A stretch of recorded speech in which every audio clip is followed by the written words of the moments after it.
こじらせハウスへようこそ。あきです。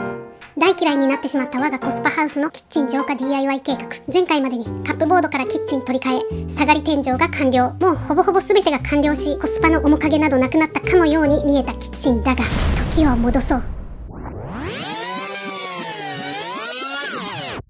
立ちはだかりしは最後の砦、キッチンカウンター。アイアムパーフェクトしろ。私のエイムが悪いから。やばっ。これは放送できんな。つけて誰か。ちょっと待ってよ。だってね、首でやってるじゃないですよ。はい、ここまで見守ってくださっていた方はもうご存知かと思いますが、今回このコスパキッチンを10年間ただひたすら守り続けた最後の砦、このキッチンカウンター破壊します。と言いますのも、このカウンター破壊はキッチン DIY の超初期に行っていたんですよ。工程の都合上、時系列通りにお伝えすることが難しいこのキッチン DIY、 今までの動画に幾度となくむき出しのこのカウンターが映り込んでしまっており、大変申し訳ございません。今回やっとその一部始終をお届けできる運びとなりました。そしてこれまた幾度となくお伝えしてきたこの壁破壊、ボード外しですが、この時が秋にとって初めての壁破壊。ボードの外し方も何もわからないというど素人オブザど素人状態にリセットされておりますので、心のハードルを地面スレスレにまで下げてからご覧くださいね。まずは幅木をサクッと外し、壁紙剥がし、ボード外しと進んでまいります。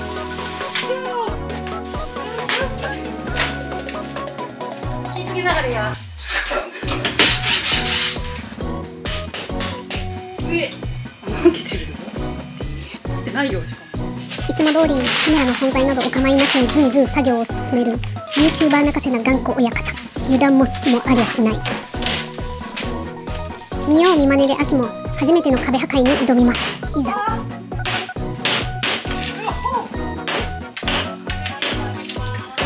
ボードはビスで止まっているという誰でも想像できそうなことすら頭にないど素人。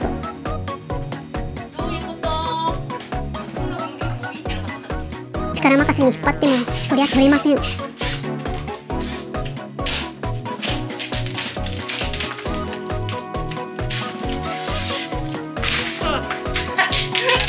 全然違うとこから折れた。反対でしょ。切った方を山にしないと。はいはいはい。はいは一回でいいんじゃん。確かに。小学生レベルの説教を食らううっかり秋で先行き不安です。いや、掃除できたら呼んで。へい。完全に雑用扱い。屈辱。このような屈辱がでいいのだろうか。ぶつくさ言ってますけど当然ですね。仕事のできなさ見習い以下、せめて掃除ぐらいしっかりやりましょう。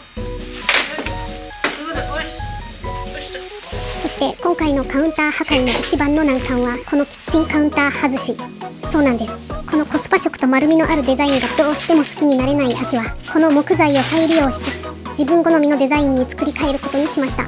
そのため木材を傷つけることなく一旦取り外さねばなりません。壁に埋まっているようにしか見えないこのカウンター、一体どうなっているんでしょうか。この後壁がなくなり、その全貌が明らかになります。親方はかなりの力技でバリバリ壁を破壊していきます。これが普通なのかは分かりませんが、秋の外し方がとても上品であることだけは間違いない。この後いよいよこのコスパカウンターを取り外すんですが、そのためにはこの木材を外さねばなりません。それがなかなか外れないと苦戦する親方。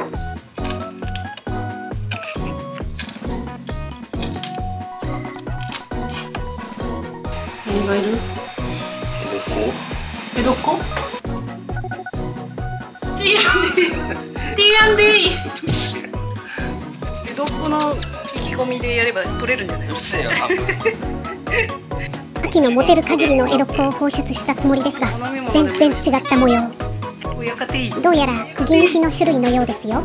7号江戸っ子7号登場しやした。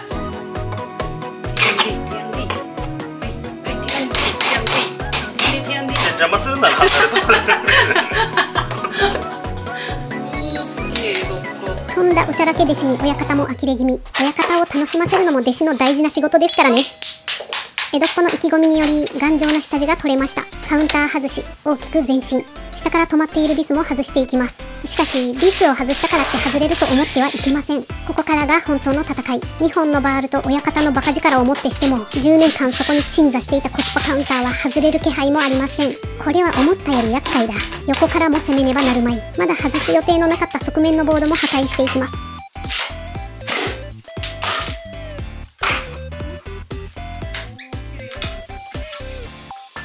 本当にがっちりくっついています。外す想定などみじんもされていない。外す時は壊す時、そんな意気込みがひしひしと伝わる頑丈っぷりです。これは秋の手には全く持って終えません。無理じゃん、私には。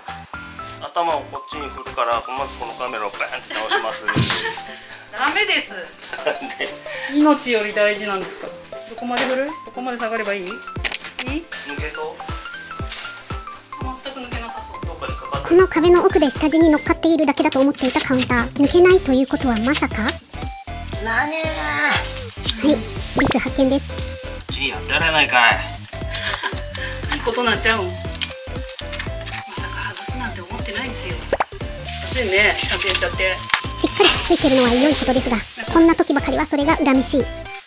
イライラしてます？親方。イラついてるんですか、親方。イラついてるっすか。しびれを切らした親方はマルチツールでボードを切ります。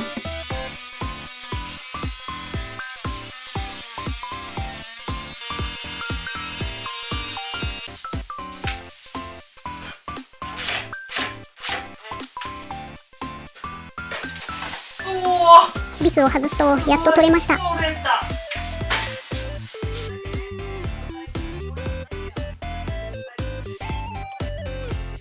続いて外したカウンターのこのコスパフォルムを対峙していきます。本来丸みのない角は危険でデザイン性以外にメリットはありませんが、今回はこの角に柱を増設するため幸いにもこの丸みをなくすことができます。カウンターに使われているのは硬くて頑丈な修正材。樹種までは分かりませんが、ホームセンターで同等の材を買おうと思うと1万5000円以上はします。コスパコスパって言ってますけど、もともとはカウンターに適したとても良い材料なのです。硬い樹種が使用された修正材なので強度も抜群。スギかフェイタのようにちょっとやそっとじゃ傷つかないし、反りも出ません。それがなぜ結果コスパと呼ばれてしまうのかというと、安全面だけに全振りしたこの丸みのある形とウレタン塗料の色の問題ですね。つまりはこのウレタンを剥がし形を変えれば素敵なカウンターに生まれ変わる。これからも長く使える素敵な木材カウンターになりうるのだ。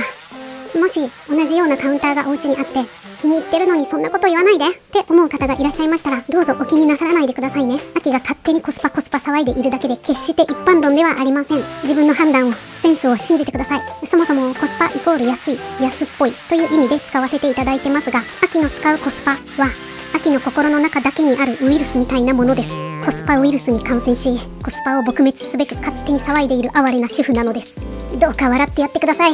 万が一同じコスパウイルスに感染しちゃったよーって方がいらっしゃいましたら、今すぐ仕事を休んでこちらの再生リストを一気見してください。よく聞く解毒剤となっております。切れ味が悪いだけなのか、力がないのか、やり方が悪いのかわからんけど全然できない。サンダーよりカンナの方が早いんじゃねとカンナで削り出したど素人やらかしております。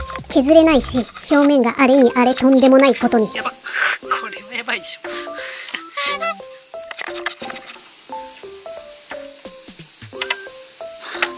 録画を押し忘れましたが、丸のこで結局仕上げました。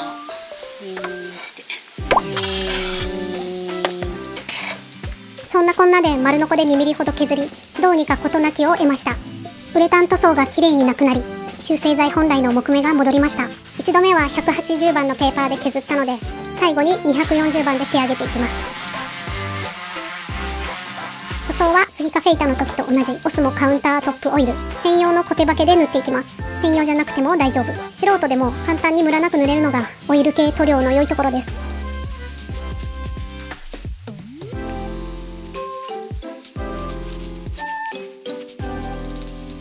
乾いたら使い古しのペーパーで軽くこすりながら3度塗りしました。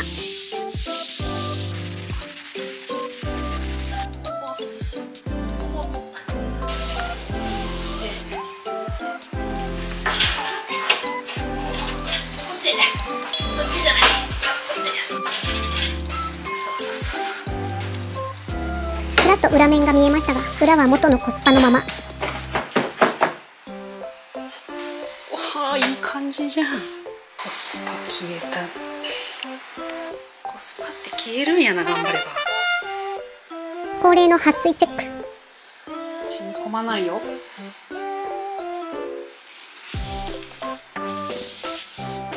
バッチリですね。コスパが恋しくなった時に鏡で裏を見る。懐かしいな。コスパ懐かしいな。としきり懐かしんだら戻ってくる。モヘアンに裏からビス止めしてもらいましょう。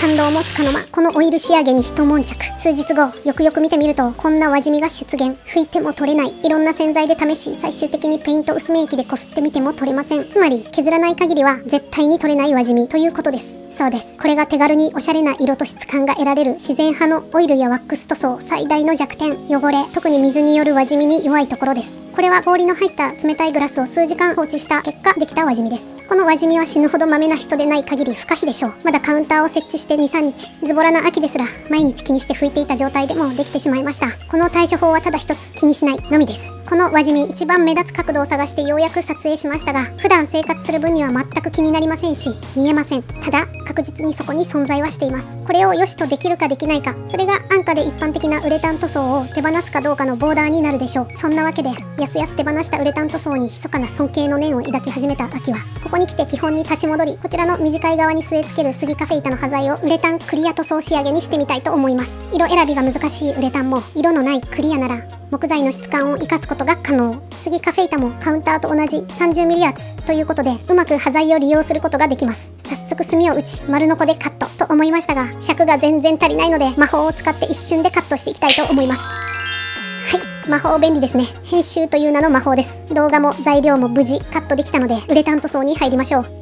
最初に塗るのはこのサンディングシーラー、ウレタンニス専用のシーラー。その名の通り塗った後にサンディングをすることで凹凸をなくし上塗りをきれいに仕上げるためのシーラーです。これを2度塗りしていきましょう。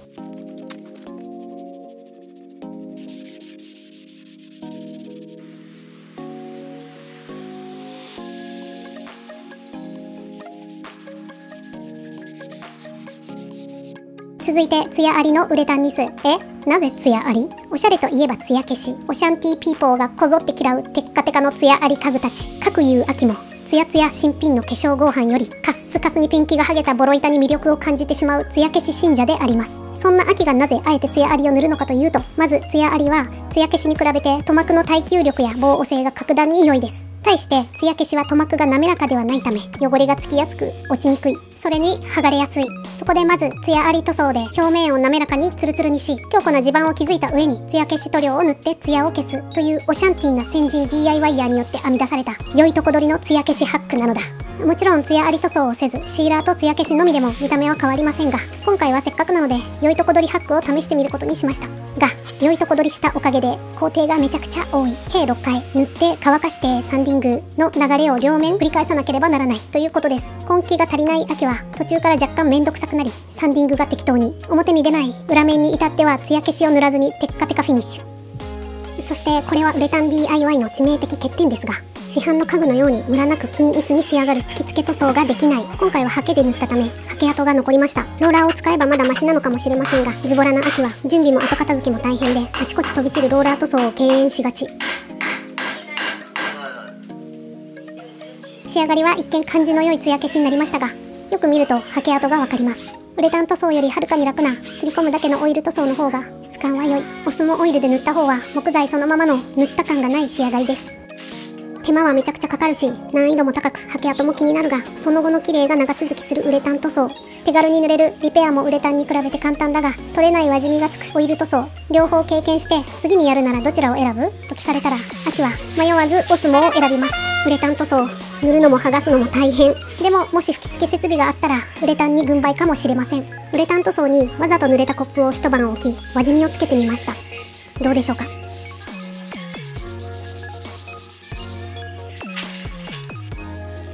ただのウエットシートで簡単に取れました。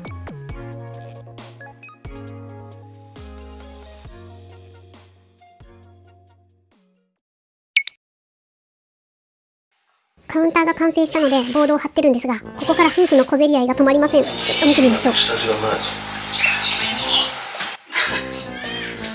でも引いていったから何わかるじゃん。こっち上から見て。素人上から見たらわかる。パーフェクト素人アイアマパーフェクト素人アイアマパーフェクト素人上から見たらわかるんでしょ。わからんじゃん。何全然わかんない。じゃあ上から見たらわかるで。上からここにボードがあるんだから、まあ 12.5 のところはボードなんだから。でもさ、12.5 あれいいじゃん。ギリギリじゃん、ギリギリ。ギリ攻めるタイプの人間だから。ギリセメント作れる。何ミリ間隔で親方。親方。適当で。適当って言わないで。どうせそれと泳がせてまたなんでそこに打ったのって言うでしょ。親方。横見たら150でいいですか。あ、そう。自動で開くな。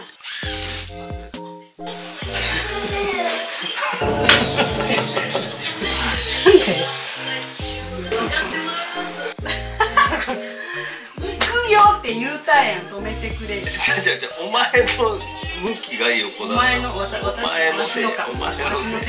私のエイムが悪い。エイムが悪い。取らんのかい。何が何か。取れるのこれ。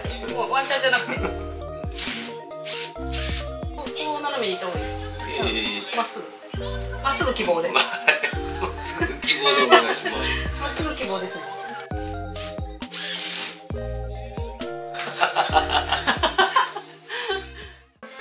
ど素人のやらかしはまだまだ止まらない。ごめ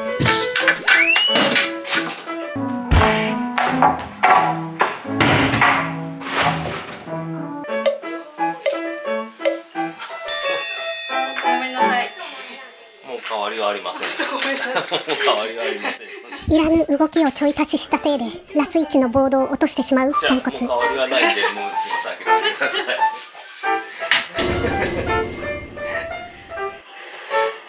なんてポンコツなの。変わりがないんで申し訳ないですけど。ここじゃもうなしで。はい。ここじゃこの空いた状態で仕上がりで。一応横止めてもらっていいですか。やりますけど。見せんでええねん。これがポンコツの真骨頂です。苦労して切ったボードを一瞬でダメにする。これがポンコツのなせる技ですよ。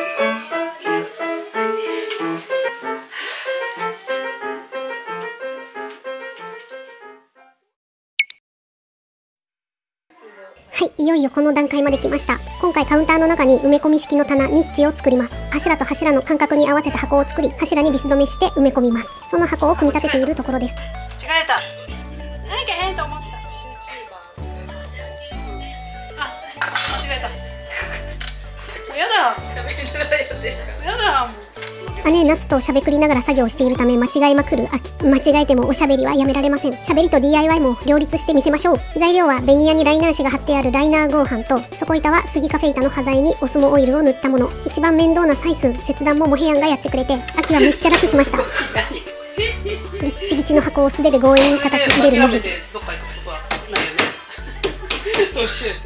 ちょっとごめん、仕事の時間に。ざけんなし。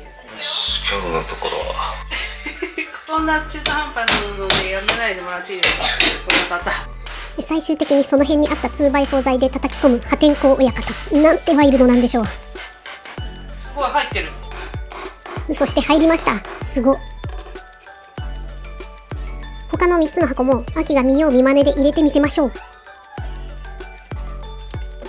入る気がしないよ。よく入れたな。もへへ。全然入る気しない。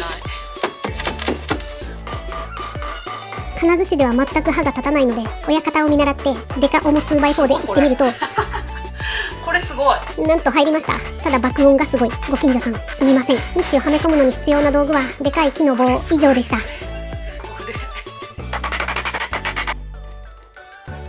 下からこれまた切った 2x4 を下地にビス止めし、箱を支えます。2x4 大活躍。一番左に他より少し大きいニッチを作りました。ここ行き場がなくていつもどこかに転がっている iPad 置き場にしたい。前もって電気屋さんに電源を増設してもらっています。他の箇所は既存のボードがセイタとなりますが、ここはコンセントがあるので別途セイタが必要です。そのセイタにコンセントの穴を開けます。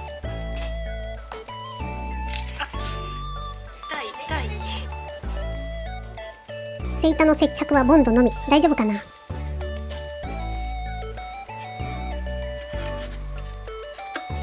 他と同じようにでかい木で叩き込んでいきますが、他の箇所以上にシビアなこのセイタニッチ、加えて角なので思い切り叩けません。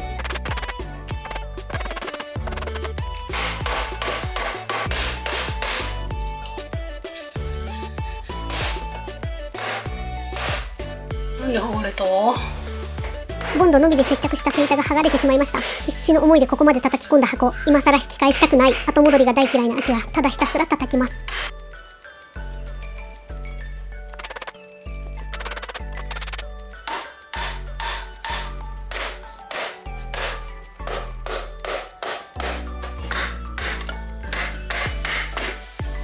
しかし健闘むなしくセイタを残しあっさり外れるニッチ。ニッチもサッチもいかねえ言うてる場合か。これは放送できんな。いくらなんでも。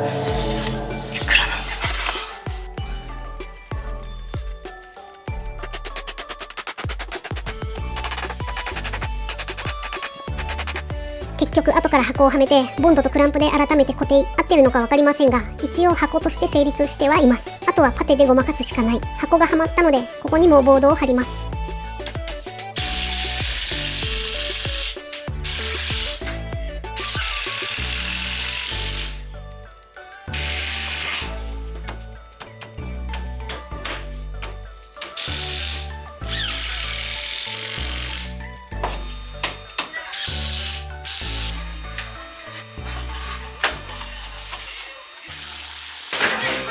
カメラにただかぶりなんですよ。ちょっといいですか、カメラのこと考えて。昨日天井の時に編集してて、もへじのケツしか映ってない。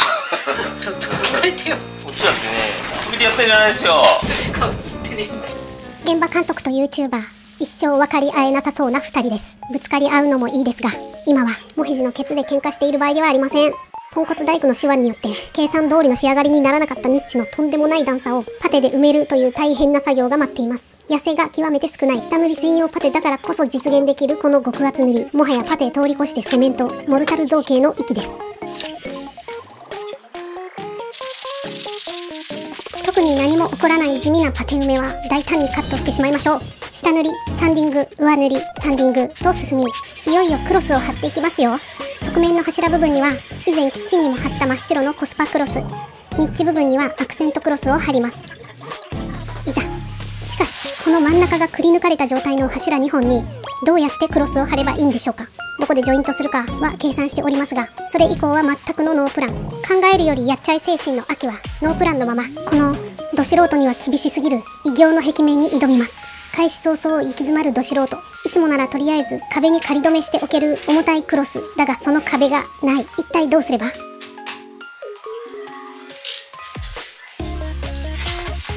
これどうすればいい。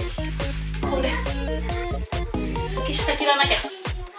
先下だ。弱っちゃってる弱っちゃってる弱っちゃってるよ。先角だ。しまった、カメラこっちじゃなかったわ。助けて誰か。助けを呼んでも無駄です。モヘジは今太平洋に浮かぶイカダで魚と戯れておりいません。手を離せばクロスが落ちて破れてしまう。脚立もカメラも自分も動けない。母ちゃんのピンチに何事かと娘が助けに来てくれましたが、すぐさまお引き取り願いました。破れる気がする。頼れるのは自分だけ。落ち着け秋。すでに破れている。こっちじゃなかった、こっちだった。ここですね。まずはこの角を切って柱に巻きつけるのが先でした。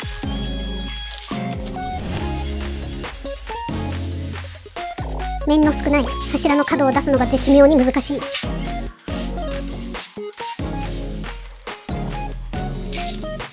ゃくちゃ長いな。はい、とりあえず切ろう。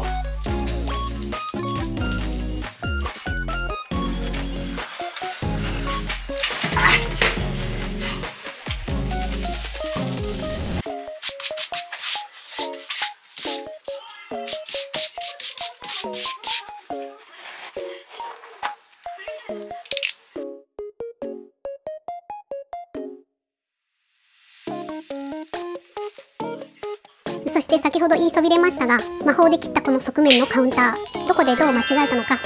出が足りません。本来クロスを貼った状態で壁より3から5ミリ出ていなければいけません。魔法も修行が足りませんでした。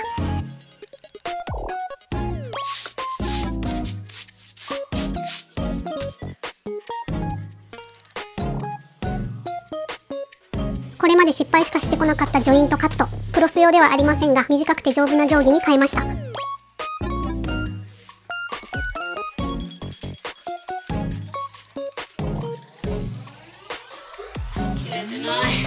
最初の1回は大抵力加減が分からず下側が切れていません。できる限り同じ場所にもう一度カッターを入れましょう。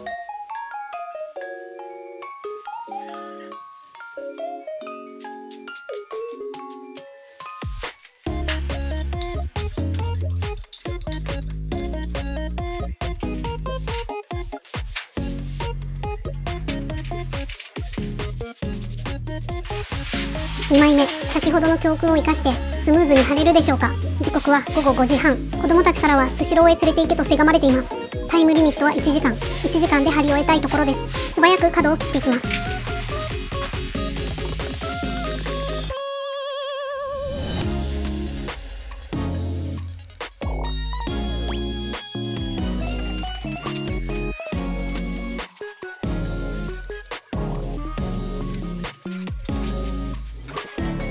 時計が映っているので時の流れが分かりやすい。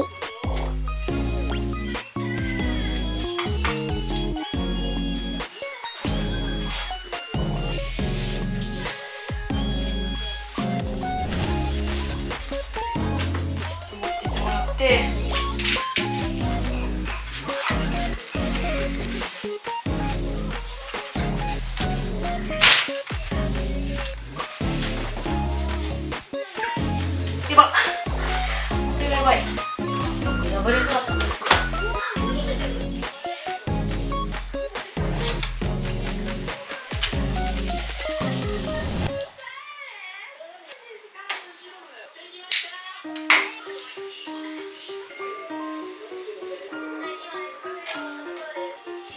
わずか15分ほどで柱のジョイントまで完了。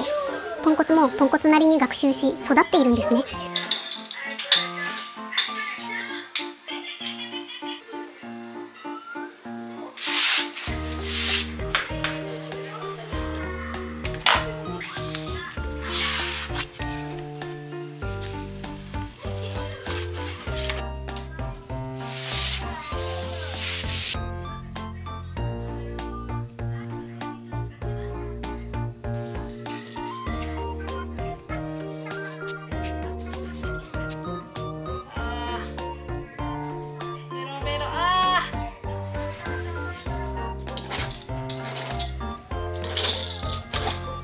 無事1時間ほどで貼り終え、のりまみれの作業ズボンでスシローに行ってきました。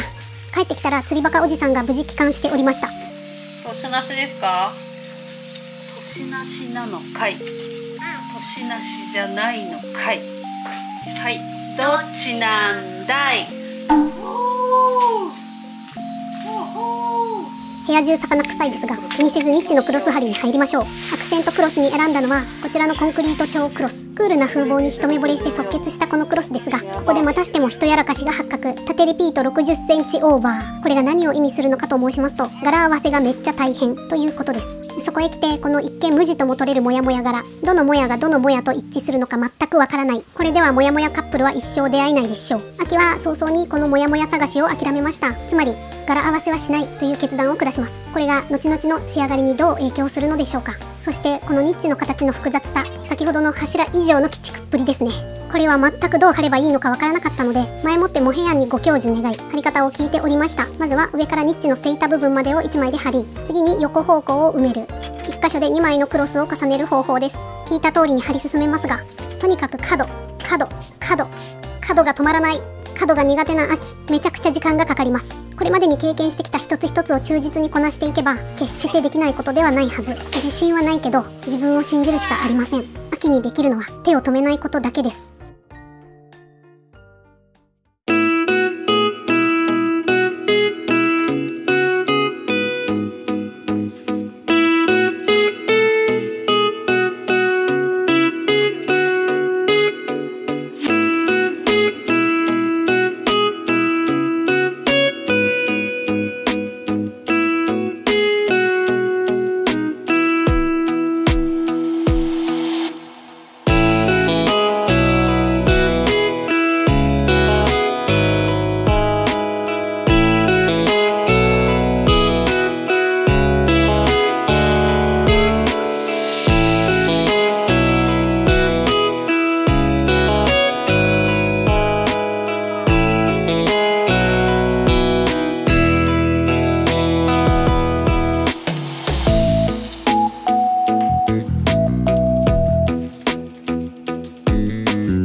する？予告ね。別になくてもいいか。結構待たせちゃってるの。2週間動画出してない。2週間早く出したい。いやでもな、大事にしてる。予告大事。これ見て、次の DIY。 これまだ切ってもない。しょうがない。あれ出すか。あれ温めてた NG 集。それでは NG 集どうぞ。